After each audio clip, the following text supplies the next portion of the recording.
De mon travail chez Aldi, je croyais que j'étais avec un des patrons les plus arrogants. C'est pipi de chat, à côté de ce que je viens d'entendre maintenant. Decathlon, donc c'est 3000 personnes en Belgique, une multinationale française qui ne respecte en rien la concertation sociale. On fait signer aux gens, soi-disant, un contrat de travail pour augmenter leurs heures, et en fait, c'est le C4 qu'on leur fait signer. C'est le conseil d'entreprise. Vous savez, ce conseil d'entreprise qui, normalement, dure 3-4 heures, le temps d'exposer les arguments de chacun, ça dure 3 minutes en visioconférence. Les délégués ne peuvent même pas assister à des réunions syndicales dans le cadre de leur mission légale. On demande à un délégué, tu as encore 5 minutes pour finir tes palettes, alors qu'il sait très bien qu'il lui faut au minimum 20.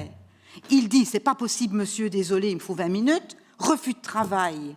On vire les gens, on les encourage pour qu'ils ne prestent pas leur préavis. C'est une philosophie qu'ils défendent claire et nette.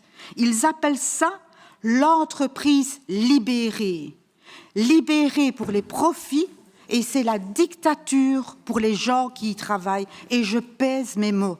Et évidemment, pour que tout ça se passe sans la réaction courageuse de tous ces gens, il faut liquider les syndicats. Et pour ça, on ne leur donne même plus la possibilité d'organiser les élections sociales, monsieur le ministre. C'est bien d'aller défendre la concertation sociale à l'Europe, mais ici, il faut maintenant prendre vos responsabilités et couper dans l'œuf cette affaire. De gerechtelijke autoriteiten in deze dus het arbeidsauditoraat heeft de inspectiediensten intussen belast met de uitvoering van het gerechtelijke onderzoek.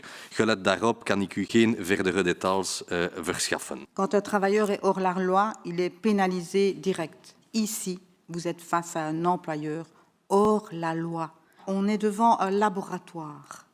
Si vous ne coupez pas dans l'œuf, c'est la vision que Comeos va soutenir pour l'ensemble du secteur demain. Est-ce que vous allez, comme ministre, téléphoner aux représentants de cette multinationale? Est-ce que vous les avez appelés pour dire, vous savez, je suis le ministre du Travail et de l'Emploi de l'État belge. Ici, il y a des règles de concertation sociale. J'apprends que quand vous organisez des conseils d'entreprise et que le délégué veut dire ce qu'il a à dire et que ça ne vous convient pas, vous coupez le micro. Vous savez que ça ne se fait pas, ça, monsieur, dans ce pays. Est-ce que vous faites ça? C'est quand même le minimum à faire.